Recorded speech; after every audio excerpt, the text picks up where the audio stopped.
Hey guys, welcome back to the channel. Thanks for joining me here. This is my home office. I don't know how long I'll be here, but such is life these days.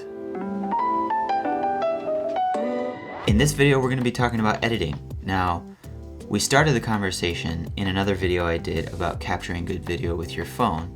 Today, we're going to talk about what to do with all that footage that you've just captured. Editing, that I've discovered, is not a tedious, painstaking process that you have to go through. Something to be endured. Editing can be just as creative, just as fun, and just as artistic as the actual capturing of video. Editing is really an art form, and as I've grown as an editor, I've been able to take some really mundane footage and give it depth and feeling. So I'm really excited to start this conversation on editing. I've decided to focus less on tips that will help you with a particular sort of software and focus more on concepts that can be used across any platform, PC or Mac, professional or free software. Hopefully this will help you guys in whatever editing tool that you have access to. Now, the topic of editing is so vast, but hopefully today I'm going to give you a few pointers that will immediately elevate the videos that you want to make. And as this channel gains traction and the conversation gets going, we'll get deeper into editing. So hopefully after you've watched this video, I will have helped you bring your editing to a place where you're creating more interesting videos, more unique videos, and most importantly, you're editing in a way that actually supports the message you're trying to convey in your video. Okay, so what I want to start with is I like to think of my videos with three main realms. There's the body, the music, and the text. The body is the footage, so what you're actually seeing and what you're actually hearing captured in camera. The first thing I like to do when I get my footage in the computer is go straight to the A-roll. So that's the talking head. If you've been filming yourself, that's the video of yourself. Nowadays, if video making has a language, the language would be that you cut out every breath, every mistake. I do this a lot, but I also like to leave some pauses and even some mistakes in there just to give it some authenticity. I take it and I chop it all down. If there's any places that I've repeated what I said or any ums or long pauses, I cut those all out to bring it down to what I want the video to actually say. I do this first because once I've done that, I already have a sense of how long the video is going to be. So once you've done that and you have that raw information, before you start bringing in your B-roll, I want you to pause and think for a second. And this brings me to my first tip. Don't start your slideshow. There's so many videos and it pains me when people that are doing really good work start their videos out like they would start a slideshow. Title sequence with a main title and free music that was already embedded in the software.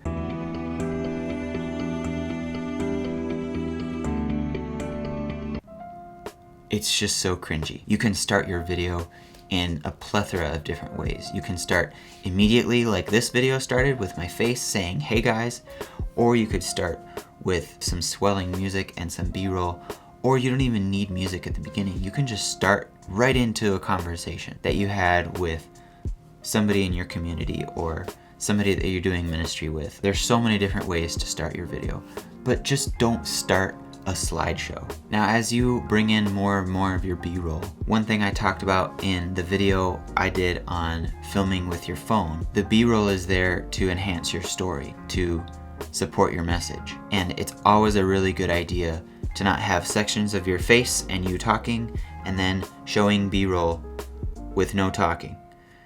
I would highly recommend layering the B-roll on top of you talking. That keeps your message shorter and it keeps the audience more engaged. So I want to talk to you about 4 basic cuts that editors use.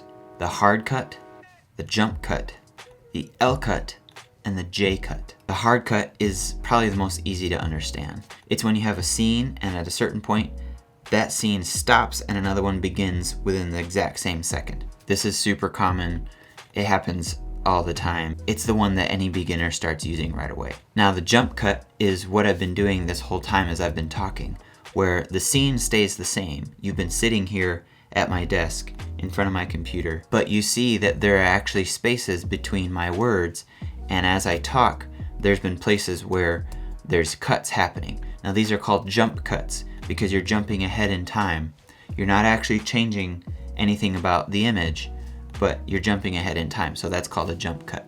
The last two are L cuts and J cuts, and I think I'll actually have to show you this for you to understand it. Alright, so here we are inside Premiere Pro, and as you can see, this is from a video that's also on my channel. It's a vlog I did about another project, which you should go check out. I'll put the link right up in the corner of the screen. Here we actually have two J cuts, right here and right here. Now, L and J cuts get their name from the shape that they take. So right here you can see that these two clips, the cut doesn't align. This audio track extends to the left quite a bit underneath this other video track. So this video track is what you're seeing on the screen here, and as we scrub forward, this video track is me sitting at this desk. So I'm talking in this portion, and then as I finish talking, the audio from this track comes in, but you see this video for a little longer than you hear it, and you hear this video for a little longer before you begin to see it. So let me just play it from about right here, and so you can see what that looks like. To continue the work there in Burkina Faso, so let's do it. In the last 10 years, over 25,000 children. Okay, so we ended right around here. I actually have two J cuts happening in succession. As we see me sitting at the desk, I begin to talk, and then the cut happens to me talking. So this is me sitting at the desk, and this is me talking, but the audio begins before you actually see me talking. So let me hit play from about right here and show you what that looks like. Were examined and treated through these modalities. So I have all the footage dumped in here, and what I'm doing is... So now that you've seen both J cuts, let me start it from here, and we'll go all the way to where I'm starting to talk over here, and you can experience both J cuts happening in succession.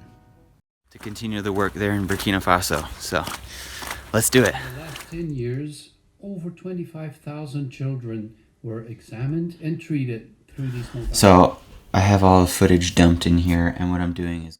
Alright, so those are J cuts. I really like J cuts because they kind of give your mind a chance to switch to the next scene before your eyes actually switch, and I think it really just is a nice viewing experience. So I'm going to move over to here where I have an L cut. Now I'm going to be talking in this part, and we start to see this man, Peter, while I'm still talking. You see this audio track continues all the way to this point. Then by the time I'm finishing talking, we're raising the volume of this clip where Peter's talking. So let me go back here and show you what that looks like. I really enjoyed filming Peter. He is such a hilarious guy.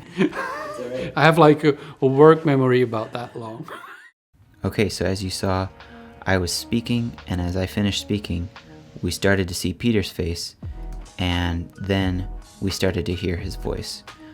So that's called an L cut because this track right here has taken on this L shape.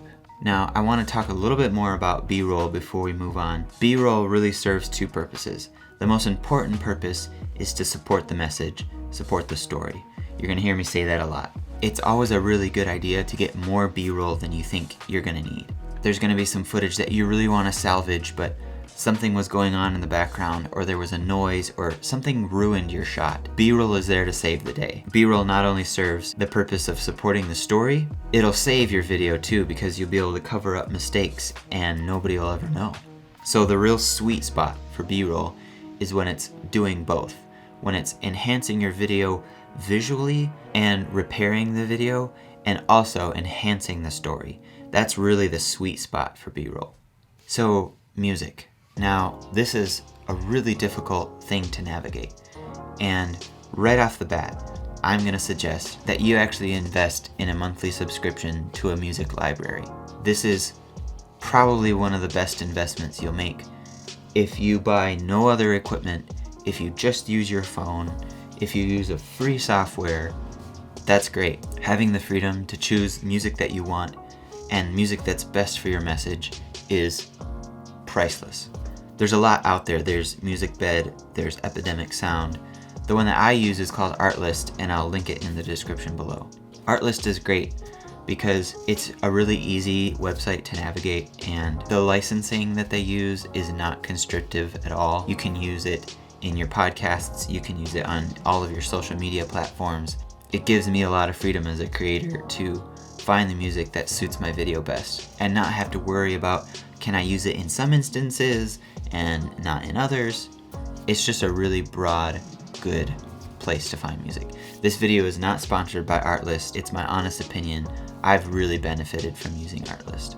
There's a lot to talk about as far as music goes, but I think for the sake of this video, we're gonna stick to just two different concepts. If there's music playing in your video as you're talking and then you cut away to some B-roll, sometimes it's a good idea to raise the music volume as you go into that B-roll section, and then bring the volume of the music back down as you start to talk again.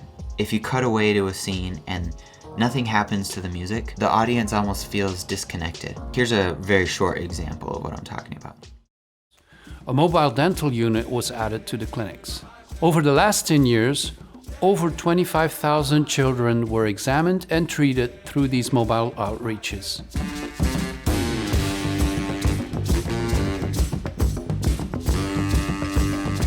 As we found more and more children that needed follow-up care. There are other times when I find that music over B-roll can be distracting to the audience, and they won't be fully immersed if they're not free to just listen to the audio that was captured in camera. So sometimes I fade the music out before I cut away to some B-roll so that the audience can just observe and be immersed in that scene without the distraction of music. If you're coming to the end of your video and you see that your music track extends past the end of your video track, you could cut the music and then fade it out. But it's so nice when your music resolves just as your video is resolving, and it helps the audience land at the end of your video. So I would suggest start at the end, put the end of the music where you want it with the video, and then figure out how to bring the music in earlier on in the video. Sometimes I'll be coming to the end of the video and I go on Artlist and I try to find a song that's gonna carry me to the end. And I'll actually, as I'm exploring the different tracks, I'll actually go to the end and listen to how they resolve, listen to how they end. And I'll say, I like how that music ends. So that's the song that I'll choose. It's a really powerful way of just tying it up, of putting an end point, putting a period on your video. So now we're gonna talk about text. Just like B-roll, text can be really powerful in taking the message that you've already been portraying and amplifying it even more. You want to find a balance and not be too heavy-handed with your text, but the main thing I would say about text is keep it simple, stupid. I would say don't use more text than you need, but also keep the way that the viewer interacts with the text simple. Here's a good one. Are you ready for this? Resist the temptation. You don't need a crazy animation. Simple text can just appear on screen or have a little fade in. You don't need a lot of crazy animation. Now, I know this can seem hypocritical because I've been animating text in my YouTube videos, but generally speaking, when I'm sending videos to supporters, people that partner with me in ministry, I don't use a lot of crazy animation. With the time, the 3 or 4 minutes that they've invested in listening and watching me, I don't want them to be distracted. I want every move that I make when I make that video to bring clarity to my message, to enhance my message, and sometimes animated text is just not necessary and it's distracting. Another thing about text is viewers, when they see a person calling them to action, they feel almost separated from that person, and they get this directive from the person to react to whatever the message is in the video. But text, somehow viewers encounter text, and when they read it, they hear their own mental voice reading that call to action, and it can actually help them understand, oh, this is applying to me. This is a thought that I should be having. I'm not just watching somebody who is in need. I'm actually understanding the need because I'm thinking about it when I read it. So when I'm making videos for people, I'm not too worried about them actually on camera saying, go to our website, contact us, all of those things. I like to put those things in text because when people read that, it's a much more internal thought process than having them actually just ingest these directives, these calls to action from other people. At least that's the way I think.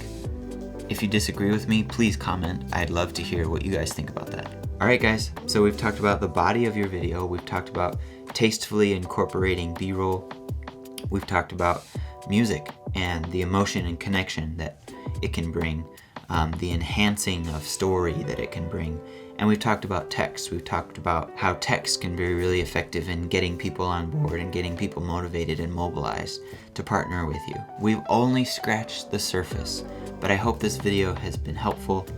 Please introduce yourselves in the comments. Let me know how this information is helping you. Please subscribe if you have any desire to follow along with the conversation that's starting here on this channel. I'm really grateful you've taken the time to watch this video, and I will see you in the next one.